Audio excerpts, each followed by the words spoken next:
Parsons, having been found guilty by a jury of your peers. I didn't see any jury. Well, they was around. Anyway, what difference does it make? You gunned down Windy Jones, and he was one of our most beloved and respected citizens. I heard he was the town drunk. Well, now that he's dead, he's one of our most beloved and respected citizens. I don't care who he was. I didn't kill him. You've got the right to hear a few words from a preacher. Unfortunately, our preacher's out of town, but luckily, we got Farley Millard here, and he's a feed and grain salesman, and he owns a Bible. No, thanks. Now, what does that mean? I don't want any feed and grain salesmen praying over me. I don't want anyone praying over me. I don't believe in that stuff. You ready, Max? Look, you got one more inalienable right to speak a few last words, and I mean a few. We don't want one of them things where the chem takes off with a Declaration of Independence. Well, go on. Well, I'd just like to say that this is the lousiest town that I've ever been in. Well, I've met a better class folk in a San Francisco opium parlor. Drunken pool hall bum would be considered too high tone for these parts. And as for your system of justice, well... That's enough. You see what I mean? He was just one breath away from the Declaration. All right, Max. Don't do it! Don't do it! Don't do it! Don't do it! Ed Lowe's just confessed. He killed Wendy in a drunken barroom brawl about a pregnant Indian squaw. Ed claims Wendy was the father and that he was acting as the avenging angel. Wendy was going to be the father or something? That's what Ed says. All right. Untie him. Give him his gun.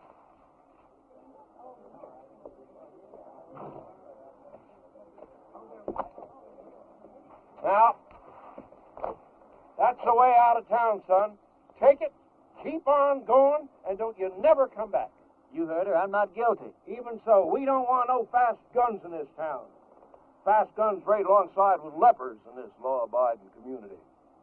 Can I ride back to town long enough to get some food? That's the way out, son. Don't press your luck.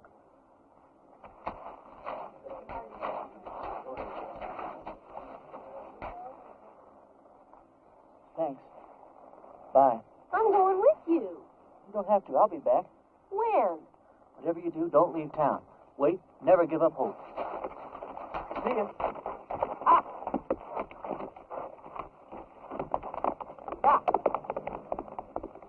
If I'd have known he was going to act like that, I never would have lied for him. Why? You would have never... What? I don't care. I thought he was cute. There ain't a man around here I'd have as a gift. And he took a bath every so often besides. After him!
Reverend Frank Fleming. Well, pleased to know you, Frank. Dear Reverend, everybody in Castle Walk is real excited about you coming here. We ain't had a preacher here in over 3 years. When our last one left in such a hurry, he didn't even say goodbye. He was a pious man, but he had a yellow streak down his back. We're all looking forward to meeting you for the first time. We're all looking forward to meeting you for the first time? I don't know how long you'll be willing to stay, but you'll be welcome every minute of it.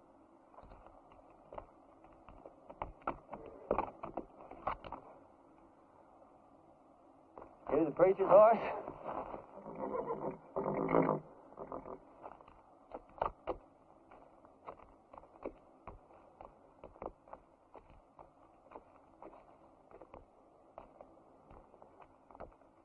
Let's see what you got, pal.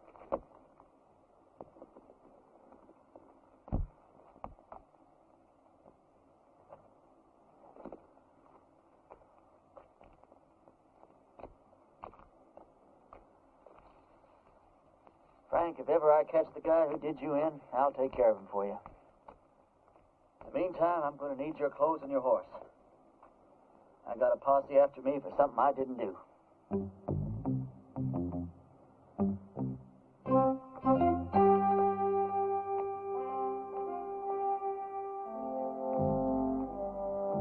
I'd say a prayer for you, Frank, but coming from me, I'm afraid it's liable to do you more harm than good.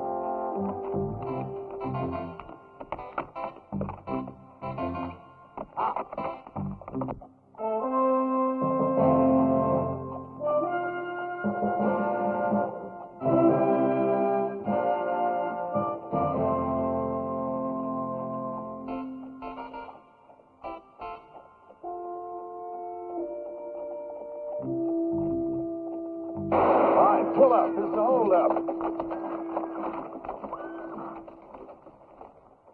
Why, it's a preacher, Percy. Sorry about that there, Parson, but we're a little too far off to catch that there caller. Is there anything we can do for you, Reverend? Either of you boys ever heard of a town called Castle Walk? Why, yeah, it's in Arizona. Sure ain't much of a town, though. How far is it from here? Oh, about 150 miles. It's over yonder in that direction. How's your church attendance been lately, boys? You boys see that branch over there? Yes, sir.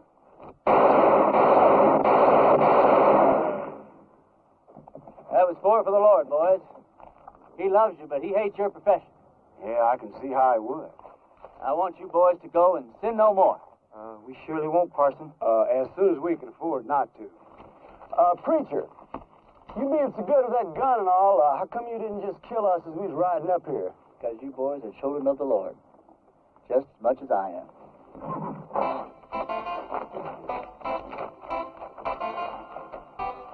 Children of the Lord, huh?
Sorry, Sadie. Didn't have the time to dig it no deeper. Well, I guess we better just put him in the ground and get it over with. All right. Without even a few words? Mr. Ross didn't say nothing about no words. Said we could have a burying. Mr. Ross didn't say nothing about no words. But Sam was a Christian man. You can't just bury him like a wild dog. Can't we stand up to Mr. Ross just this once? You're leaving here after the burial. We got to stay here and live with him. All right, let's get going.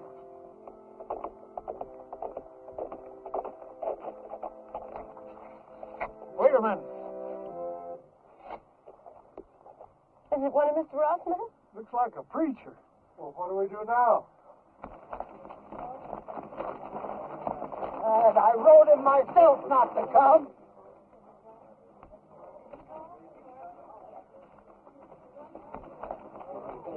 Thank God you're here, Reverend. I've got many receptions in my life, ma'am. Yours is almost unique. We were going to have to bury my husband without any proper words being said. But now that you're here... You, the Reverend Frank Fleming? That's right. I wrote you a letter telling you not to come. No, you wrote me a letter welcoming me to Castle Walk. I wrote you that letter. Yeah, but things changed. First, Mr. Ross said it was all right for us to have a preacher, and then Mr. Ross changed his mind. Gentlemen, what the hell is going on here? Reverend! Hell is a word that came straight from the Bible, folks. All I know is we've got a heartbroken little widow here. You did say you were the widow? And these are my children.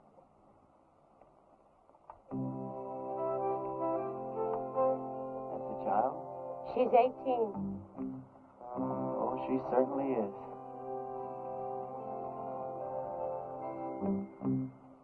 Well, first order of business as I see it is to get this poor man put decently into the ground. Oh, thank you, Reverend.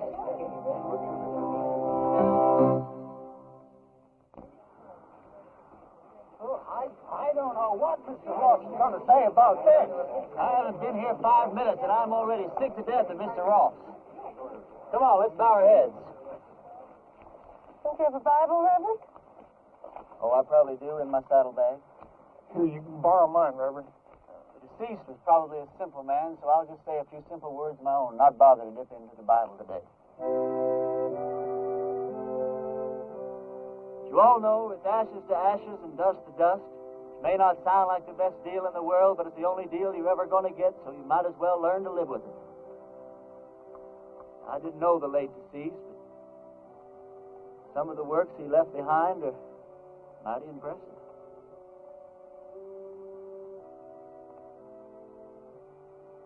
Well, what did he die of? He was shot in the back. May the full wrath of the Lord fall on people who shoot other people in the back. It's a rotten, sinful way to make a living. Amen. Amen.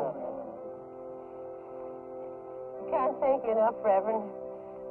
I'd like to say more, but Mr. Ross only gave us half an hour to get out of town after the funeral. You're leaving town? You taking her with you? Mr. Ross said we all had to go. Who is this Mr. Ross? He's a mean, miserable, murdering thief, and he runs everybody in this part of the country. There ain't a soul of us that had a single solitary happy day since he rode in here and took over. He's going to hear every word that you said. Yeah, and he'll probably kill me. But at least I got to say something that should have been said before I died. Why is he running this woman out of town? My husband, Sam, was the only man in these parts to stand up to Mr. Ross, so he had Sam killed. He let us take one wagon load of our things. We'd better get started. Ma'am, the only place you're going is back to your ranch. I'm sure with the help of all these fine citizens that we can make Mr. Ross see the error of his ways. Reverend, you don't understand the situation around here. Mr. Ross is a powerful, powerful man. He's got money and influence. And he's got 20 top gunfighters working for him. Before I tell you people what I really think of you, I'm going to tell you something about gunfighters. Now, Ross doesn't have 20 top gunfighters working for him because there ain't 20 top gunfighters in the whole U.S. of A. Now, what Ross probably does have is about 15 cowboys that wear guns for ornaments. They do just fine at shooting up a saloon or making some terrified dude dance a little jig. Ross has probably got about 3 men who are pretty good at getting their guns out of their holsters, but no good at hitting anything once they do. Which leaves about 2 or 3 men that might honestly be called gunfighters. Not top gunfighters. More like second or third raters. So you see, you folks have been letting yourselves be rousted around by a bunch of 2-bit yahoos. How come you know so much about gunfighters, Reverend? The Lord's work takes one to many places in many climes. Matthew 31. There ain't no Matthew 31. Well, there ought to be.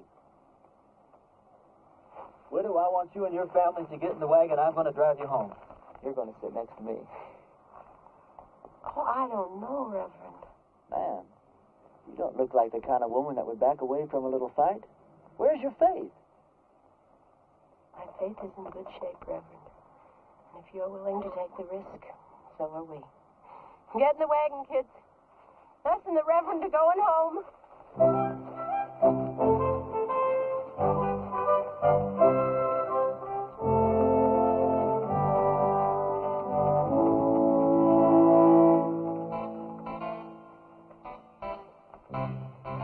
The lives of this family will be on your soul, Reverend.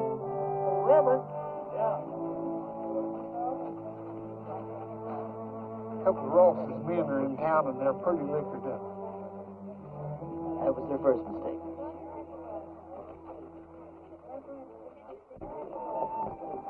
You ride my horse, son. Okay.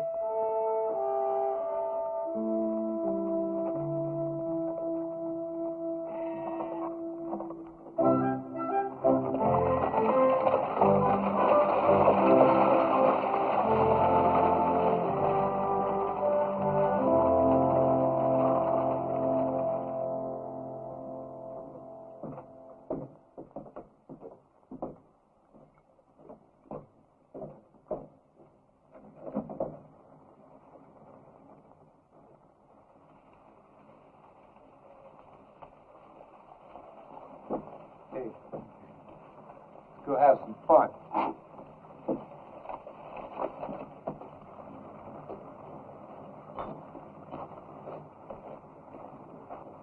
Remember the children, Reverend. Those are just two of the cowboys, ma'am. Who? Where do you people think you're going? Where's the place that Ross would least like us to go? I'd say her ranch. Well, that's exactly where we're going. Wait till Mr. Ross hears about this. Mr. Ross is a skunk of doubtful parentage. Mr. Ross is so low he could walk under a rattlesnake's belly wearing a high hat. And that's what I think of Mr. Ross without ever having met the man. Now, that was indecisive, cowboy. Could have very easily cost you your unimportant life.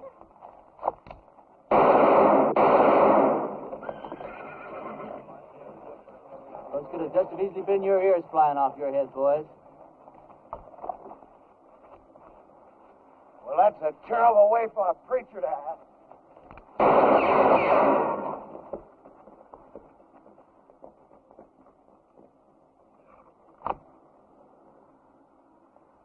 The Lord wants someone to move. He wants them to move.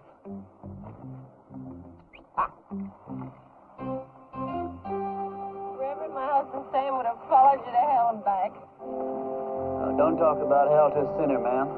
You're a sinner? Yeah, we're all sinners. We're about to be.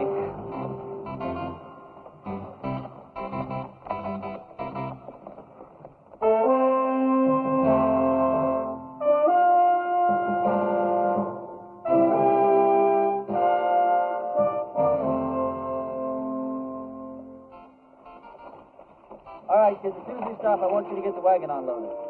I want to get this family settled in before dark. You don't mind if I order your kids around a little, do you, ma'am?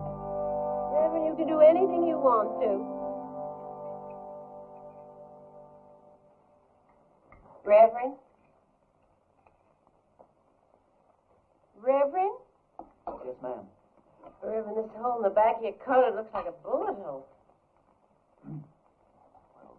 That'd be my guess, ma'am. You guessed? How could a man be shot in the back and not know it?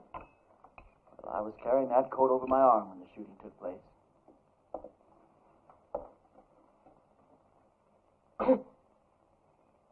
Well, tobacco's one of the Lord's works, too, ma'am.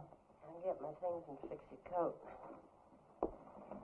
Do you think Mr. Ross and his men are going to come down and get us tonight? No, not tonight, honey. I'd imagine that Sunday in church would be where he makes his first play. Aren't you scared at all? Oh, I'm scared, all right, Sally.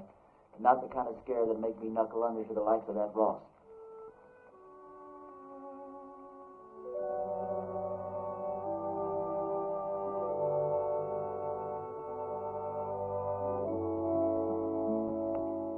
thought of a text for your sermon tomorrow, River? Tomorrow? Tomorrow's Sunday. I've lost all track of time the last few weeks. What do you think I ought to preach about? I thought you said the sin of cowardice. Yeah, that's not bad either.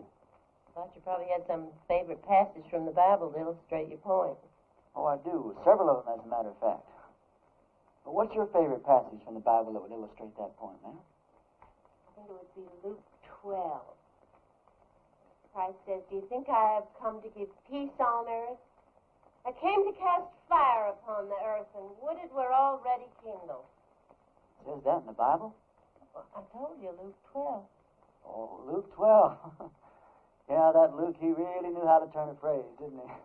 Bring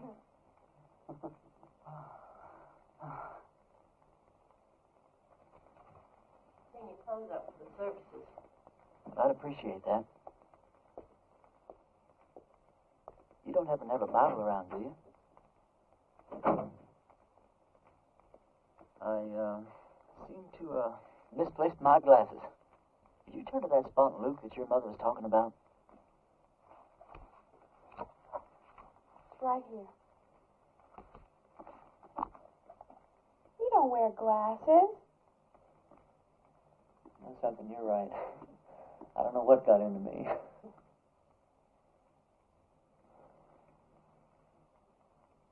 Well, good night.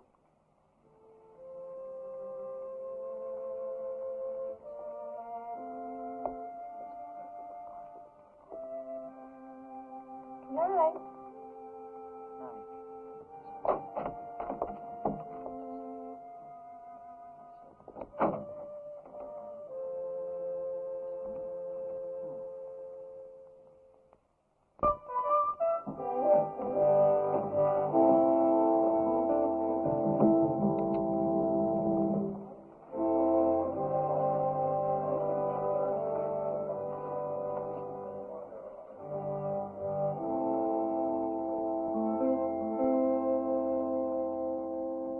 Folks, I'm going to read you from Matthew chapter 10 and verse 34, although Luke says pretty much the same thing in his 12.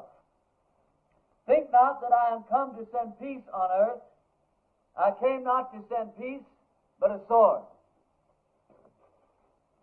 Now, I don't know what that means to you, but I know what it means to me.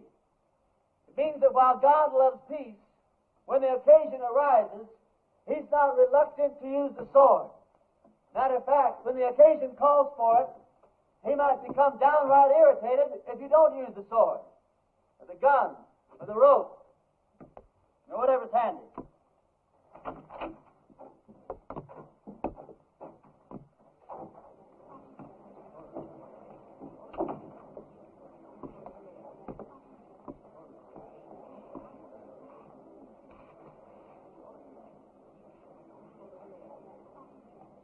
You folks have had a cross to bear here lately, and his name is Ross.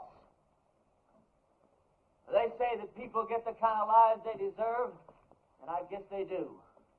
But when men won't fight for their wives, women, and children, and when their women won't make them fight for what's right, then these people don't deserve any kind of lives at all. That's exactly what you've got.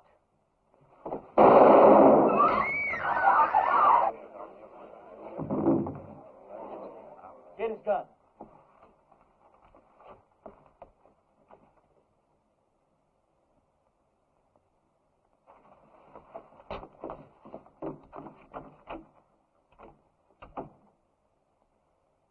Never done it? I don't think you could possibly realize what an awful thing it is to kill a man. I don't know who God must be mad at the most. That man for wasting his life at the order of some tin-horn dictator. Me for having to do this thing in his own house.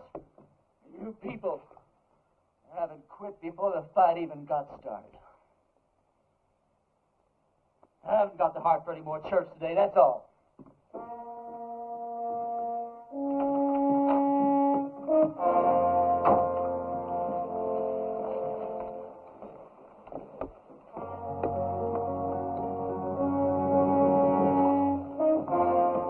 Mr.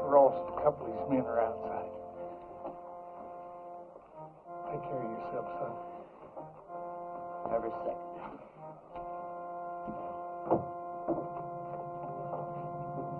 Bring that body outside.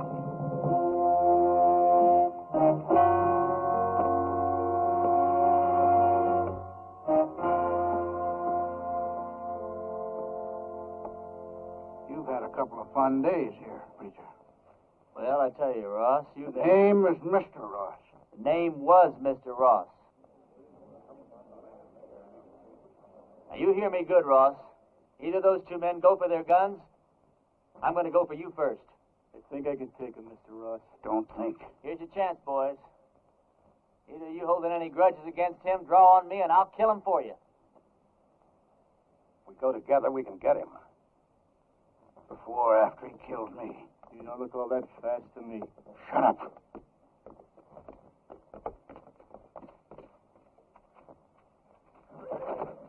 Friend of yours, Ross? All right, preacher. You pulled yourself off a nice little grandstand play for the folks. Now I want you out of town. Who killed Sam Underwood, you or one of your men? I'm going to find out if I have to take the whole bunch of you to pieces.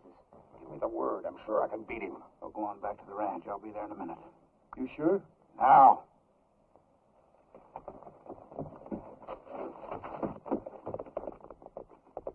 That's the way I like it.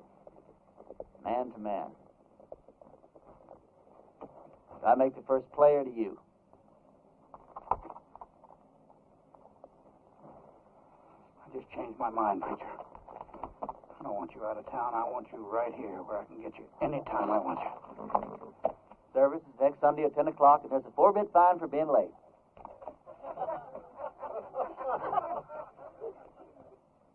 You wouldn't shoot me in the back, would you, preacher? Like that.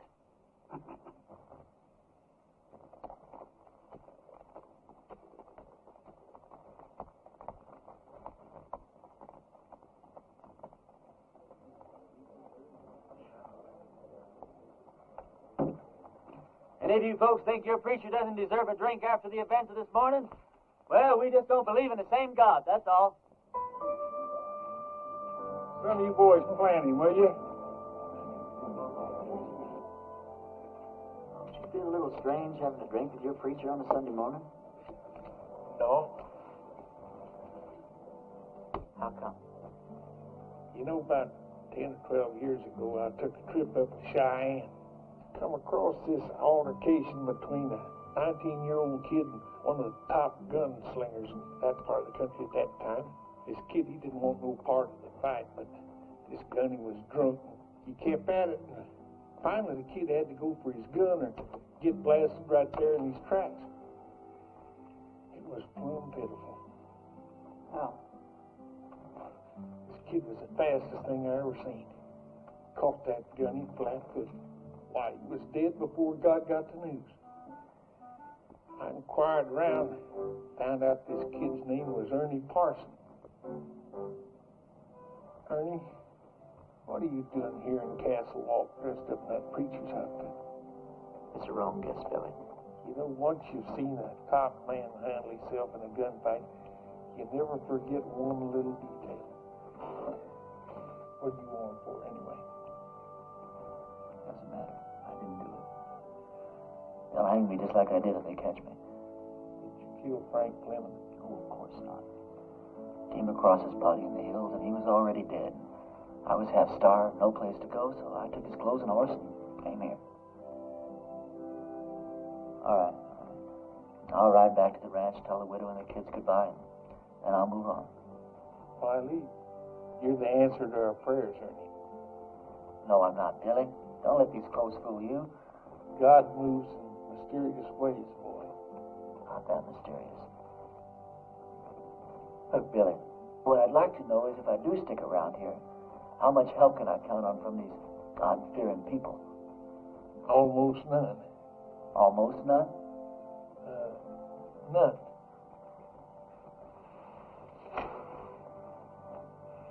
This is just God moving in his mysterious way to get me killed. God will smite the sinners of Castle Walk just as surely as he smote the Philistines. Smote. For the time is at hand when you will hear of wars and rumors of wars. Be not afraid, for this must first take place. Nations will rise against nations, kingdoms against kingdoms. Not a head on your hair, or a hair on your head will perish. I quote Luke chapter 21, verse.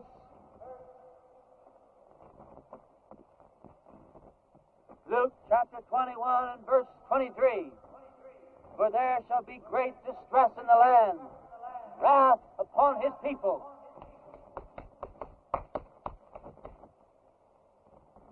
I brought you some lunch. I didn't know preachers had to practice. Well, either that or watch the collections fall off. Huh? Oh, that's a real bad joke I stole from the Methodists. Oh, Does your mother know you came out here alone? I don't know. Why? Well, you're a very attractive young girl. Almost too young, as a matter of fact. Most of the girls around here are married by the time they're 13 or 14. 13, huh? Well, I'll have to look into that. Why? They're the lucky ones. Even if they don't get a trip to Phoenix out of it. Is that the price of marriage around here, a trip to Phoenix? No, but it sure doesn't hurt. Look, do I have to keep on calling you Reverend? Oh, no. Call me Ernie. Ernie? My full name's Frank Ernest Fleming. All my good friends, they call me Ernie. Is there anything in your faith against marriage? No, not in my faith.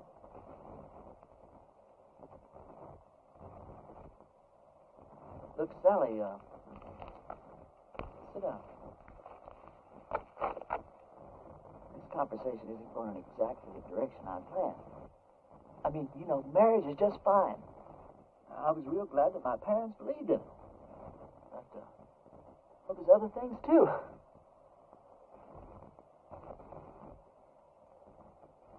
You don't know what I'm talking about, do you?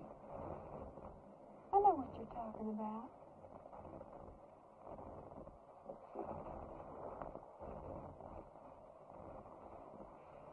What's the matter? Oh, it's these clothes and this collar. It's just, I'm not going to get anywhere dressed like this. I don't think it makes much difference. You would if you were dressed like a nun. It's just the wrong outfit for what I had in mind.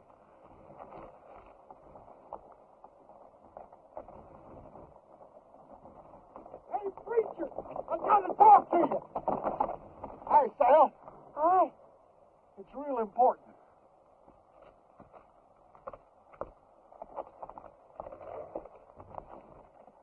You know a gunfighter named Jake McCoy? Yeah, I know of him. He's in town, My blessings on him. and he's working for Ross. Is he really good? Yeah, he's the best. You can take him, can't you? You sure he's working for Ross? Yeah, and he's looking for you.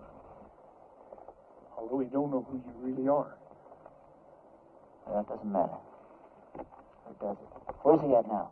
Well, he's at the men's saloon when I left town.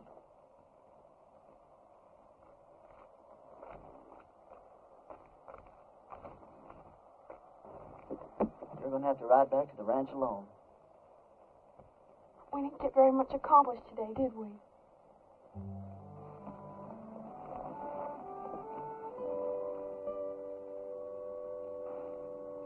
Can't you just feel the ice breaking all around us?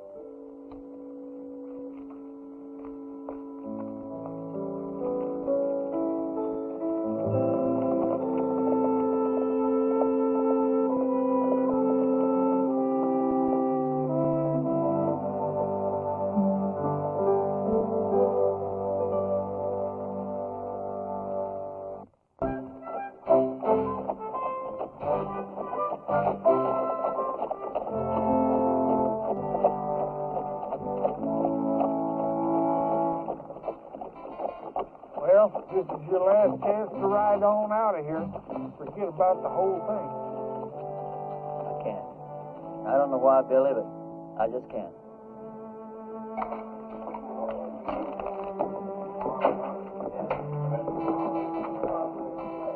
Tim will be honored, but table. He's already spotted you.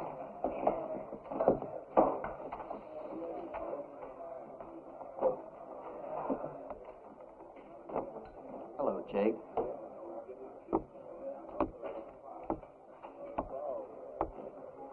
I was just about to go looking for you.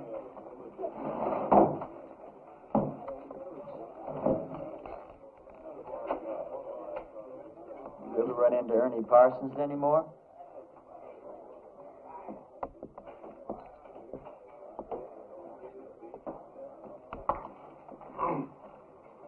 I've never run into Ernie Parsons. Any time, any place at all, ever.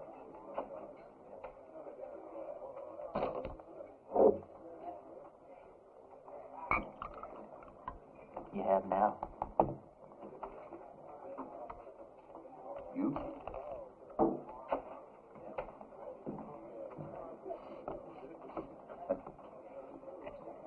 You going to the church? Into hiding for the winter. Oh. I always heard you were kind of smart. I never heard that about you.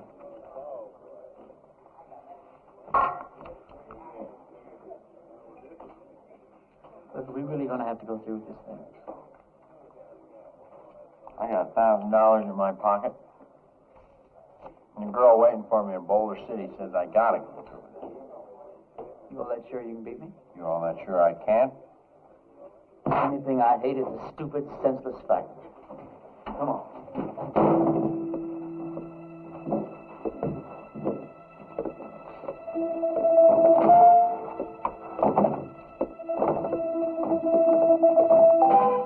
Well, how do you want to do this? Billy, when we get in position, flip a coin. When it hits the ground, we go for our guns, all right? All right. Jake, one of us is going to die, and it's not going to prove a thing. Sure it is, Ernie. It's going to prove which one of us is a fool to call himself a gunfighter.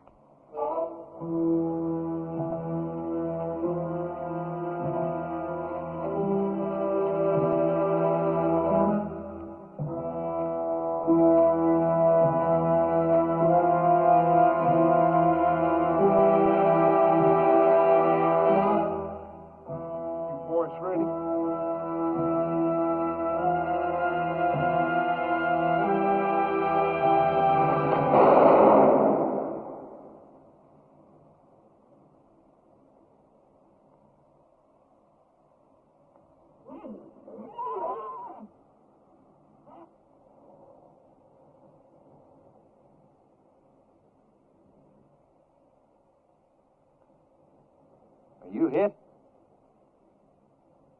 You?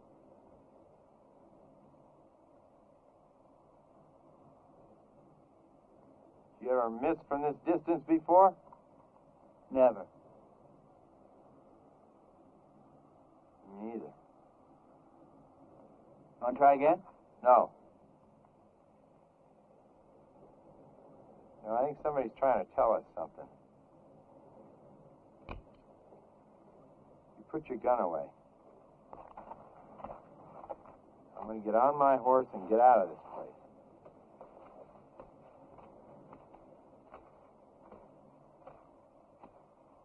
I beat you. You know that, don't you? Oh, no, you didn't, and you know dang well you did, Jake. You going to give Ross his $1,000 back? No, I'm late for my date.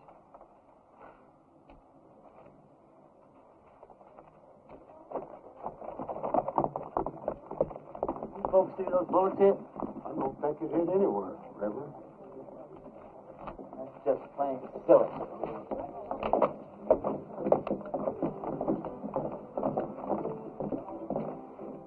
Hold on.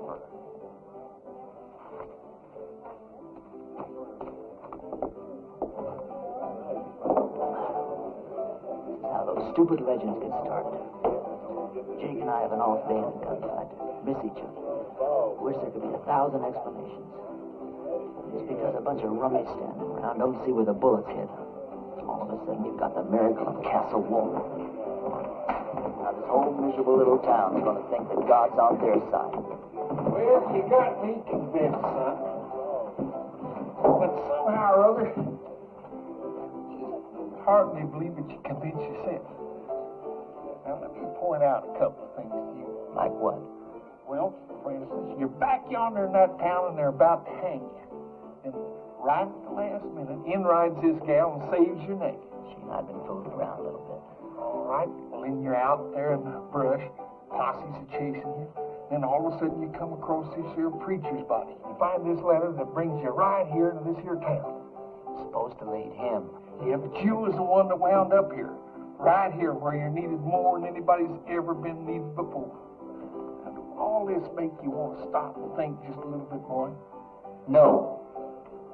I don't want to talk about it.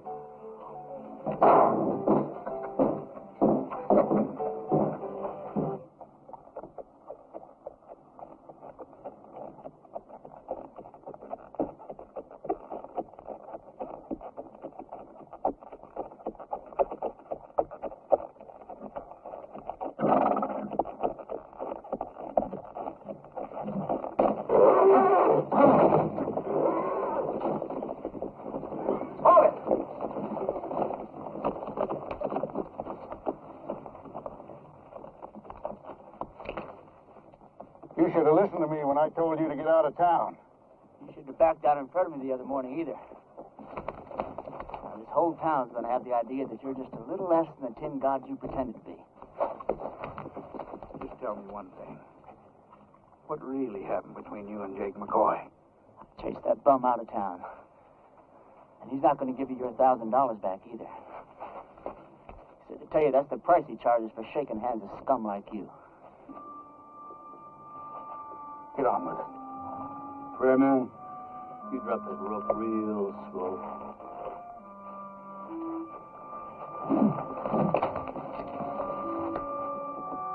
Drop it.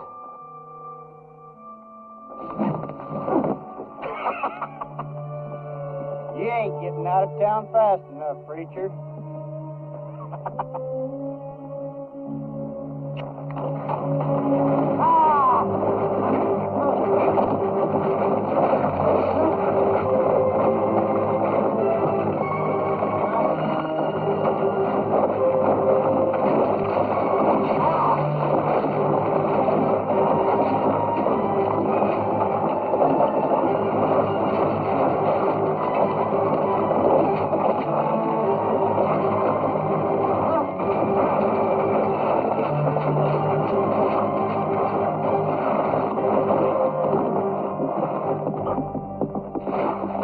Now, preacher?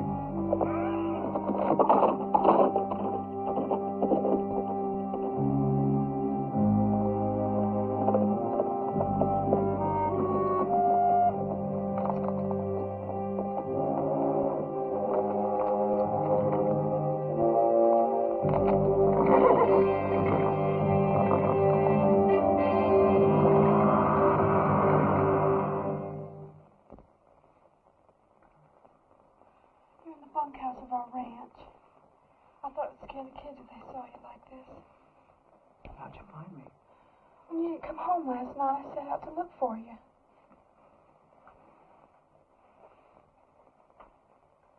You stripped me down? I'm a ranch girl with brothers. Don't make a big thing out of it. You're something brand new in my life, Sally. Are you strong enough to get up and get dressed and get out of here? Doesn't matter whether I am or not, I've got to do it. Turn your back, Sal. I'm not as advanced in my thinking as you are.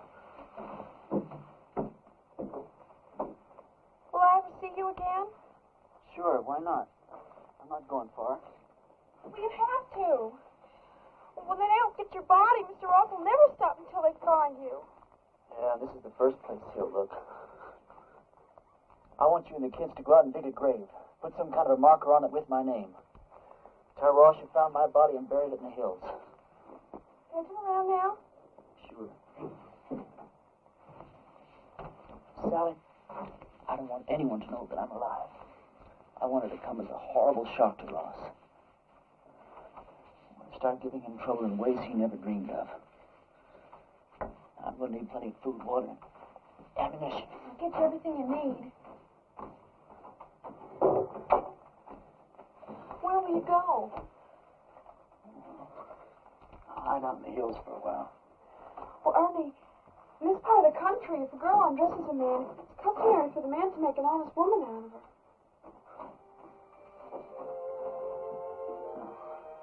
I'm sure that's true in every part of the country. If I live through the next little while, well, we'll have a serious talk about that. What's the matter? Oh, well, just look at the way I look.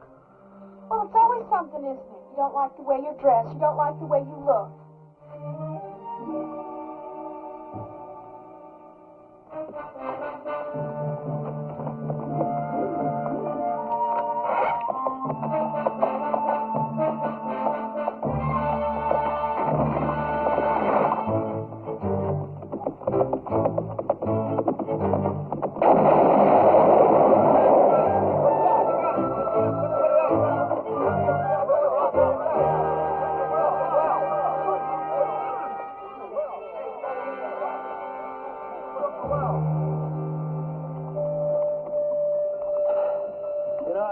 There's a bunch of outlaws operating up in these hills.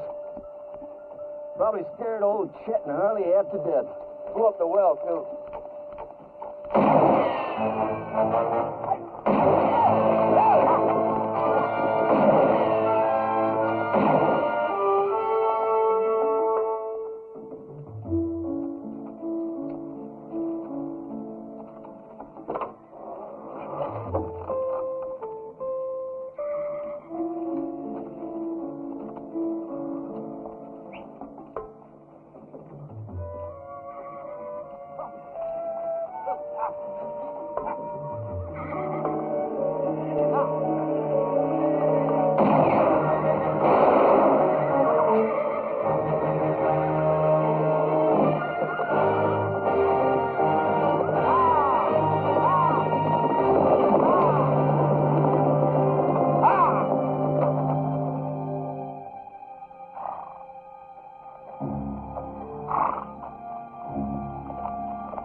Maybe there weren't nobody there at all. What do you mean? Dragging a preacher through the cactus. Them people don't have to stay dead unless they want to. Everybody in town keeps talking about the preacher's ghost riding through the hills and shooting at every one of Ross's men that sticks his head up. I keep telling them the whole doggone idea goes stick his back up. Sally, didn't you tell Billy? You told me not to tell anyone. Billy, I'm sorry. It's sure good to see you alive, boy. Are you sure it's safe for you down here? Honey, it's been a long time since I've been safe anywhere. Lately, it's been getting worse. Isn't tomorrow Sunday? It sure is. Billy, I want you to ride into town and tell everyone that we're having church services tomorrow morning at 10. I'll do it right now.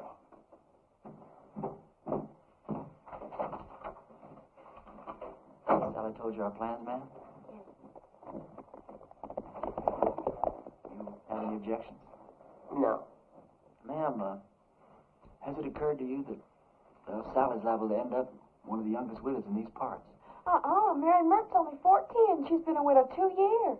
Besides Mary Mert. No, Grace Dorothy only been married a week and a half when her husband fell down a mine shaft. You know how old she is. Sally, could we take a walk outside? Excuse us, ma'am. Sally, the reason I brought you out here is, well, one of the reasons. If we're going to be husband and wife, then you've got a right to be in on the decisions that affect the both of us. You understand?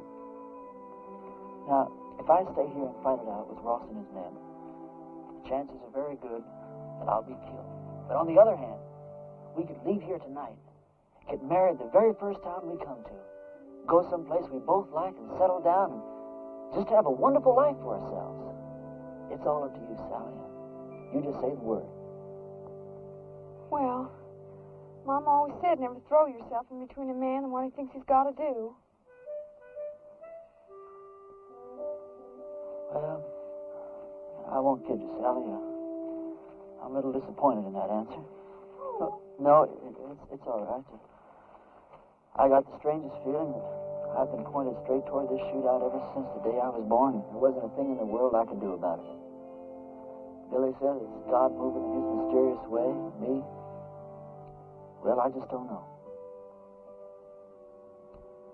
You very religious, Sally? Wait a minute to talk and talk. Can't you be quiet and get on with what you're supposed to be doing? Yes, ma'am.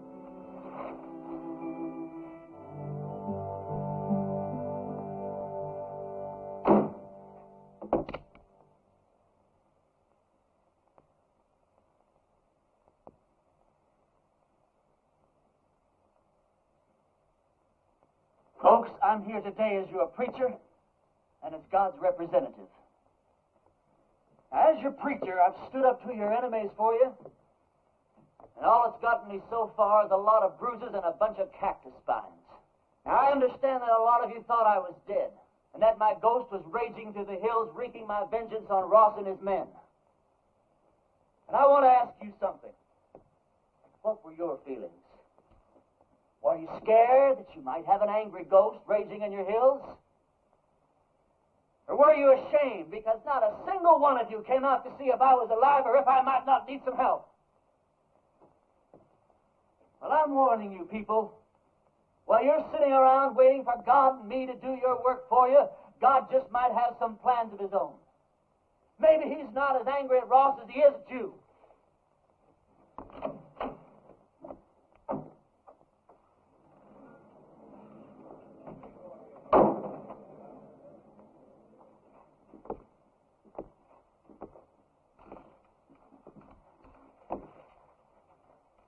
I'm not armed. Billy, go outside. Take a look around. I came alone. Go on, Billy.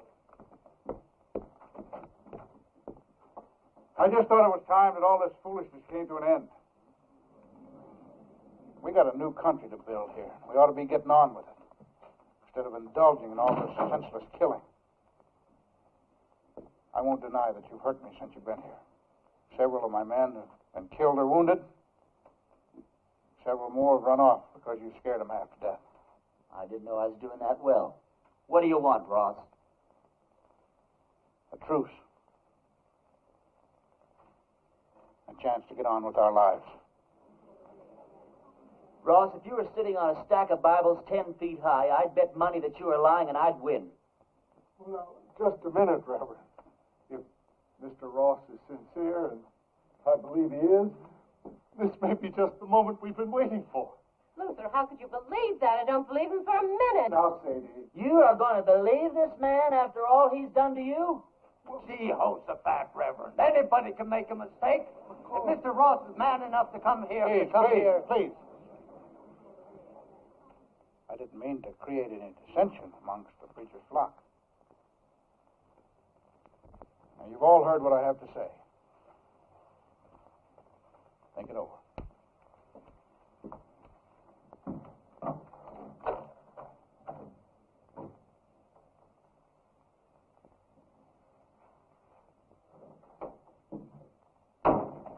Well, I think we ought to accept the proposition. I think you're right.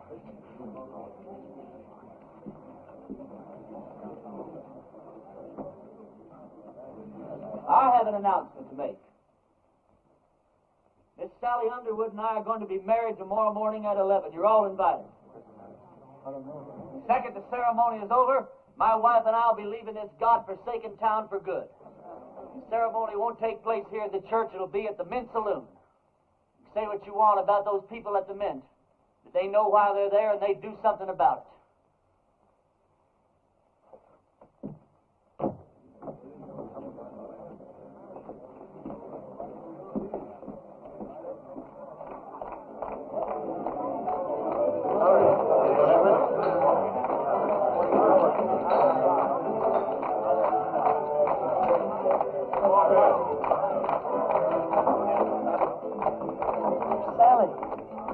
She's out back getting dressed. Her mama's with her. Can't take all day with this thing. What's your rush, boy? One of my feelings, and I'm never wrong, that I should get out of this place. When did you say that? Huh? Oh, nothing. Hey, yonder she comes down. Oh, you're beautiful. Come on, everybody.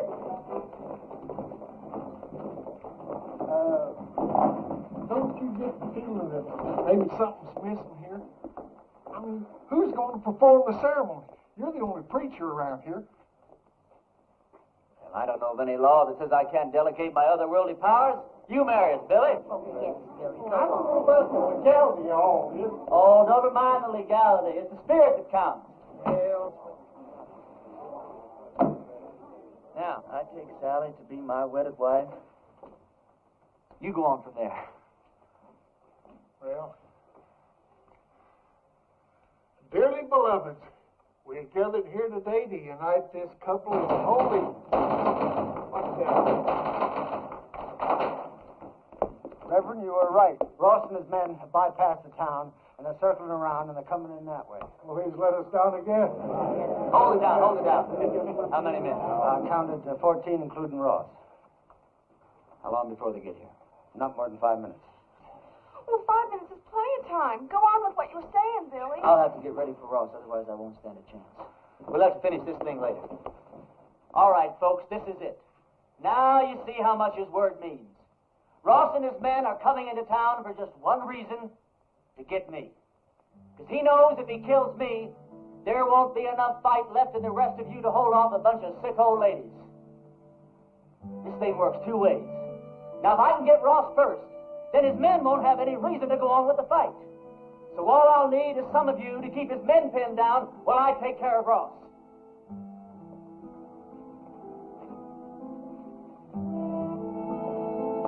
But the women and the children. You don't even have to come out in the open. You can shoot from the windows or from the roofs. You don't even have to hit anything. Just shoot fast and make a lot of noise, but keep his men pinned down.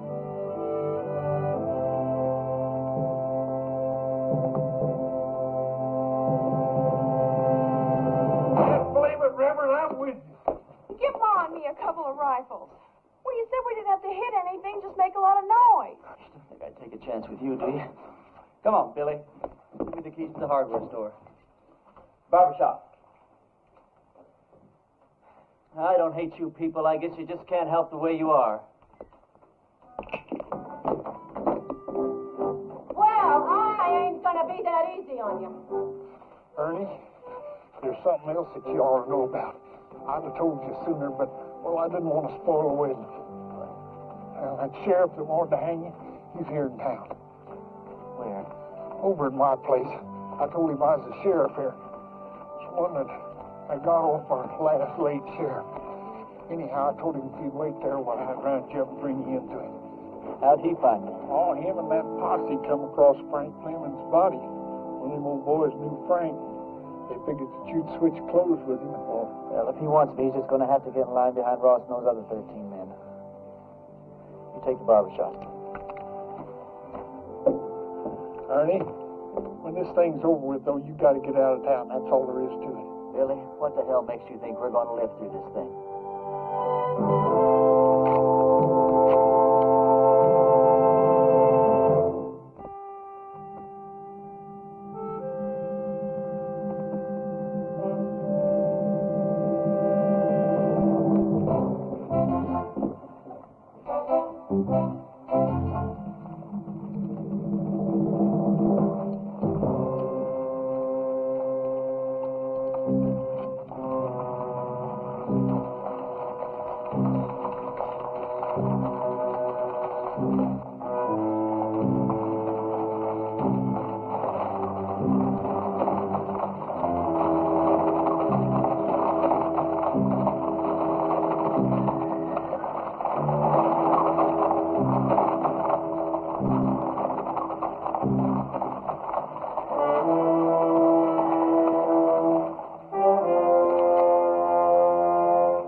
Preacher, if he's not out here in 2 minutes, I'm going to burn this town to the ground.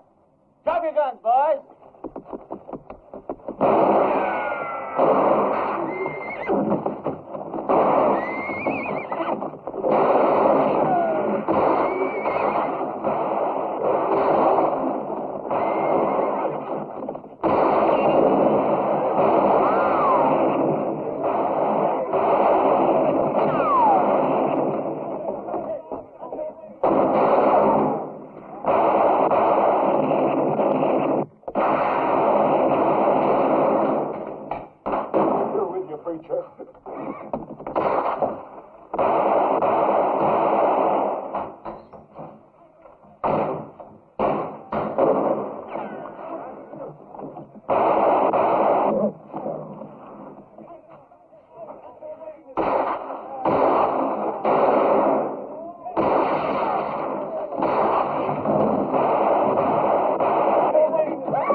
You all right?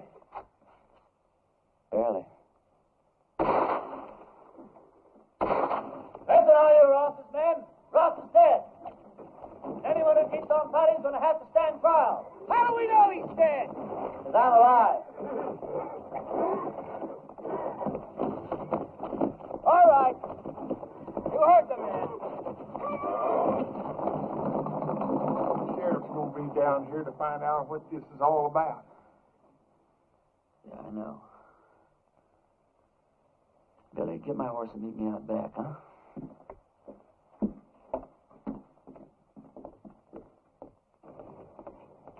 Go over to the men's saloon and tell Sally to meet me back at the ranch. We'll take off from there. No, I ain't going to do it. I'm a dang fool for going along with this thing as far as I have. I ain't going to go no further. What are you talking about? I ain't going to let you run away with that kid. Her not knowing who you are or what you are or what kind of a life she's letting herself in for. You think if I told her everything, she still wouldn't ride away with me? Well, of course she would, Ernie. Because she's 18 and you're her first love. Well, that's good enough for me. Ernie, when that sheriff finds out you've left town, do you suppose that he's just going to give up? I can take care of him. Yeah, you can take care of him with one hand while you take care of Sally with the other. Then if something goes wrong, like she can just stand around with your baby in her and watch you hang. You think I could just ride off without telling her why? I'll tell her. Yeah, then what happens to her? Oh, she'll be tore up for a while, but she's young.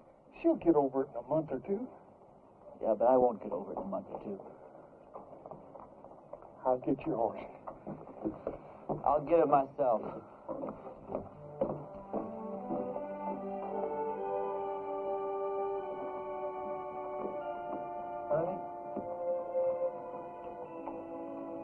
This town owes you a whole lot, but it don't owe you salary. Can't make any promises.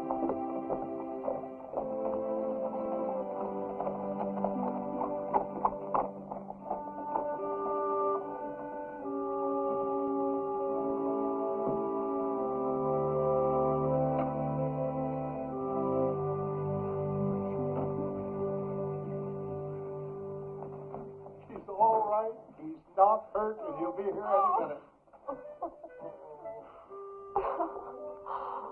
Damn it, Billy. You're right.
Blessings on you, Well, Reverend. thank you.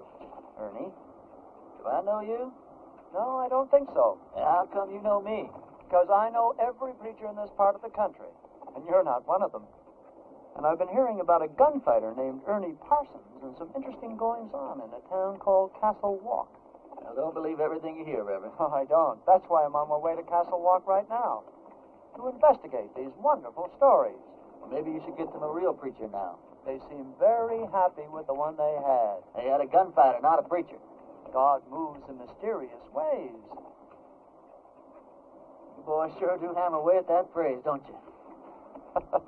You really going to Castle Walk? I sure am. When you get there, would you give these to a girl named Sally Underwood?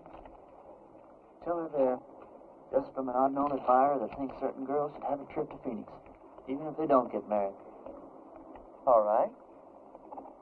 Ernie, did you ever think that the things that happened to you in Castle Walk might be your call to the kind of work you've been destined to do? Reverend, I didn't solve the problems of Castle Walk by praying them away. I did it the way I always do, with a gun. Did you ever hear of a call coming that way? But you left it a better place than it was when you arrived. You're a nice guy, Reverend. No thanks. I'll be seeing you, Ernie.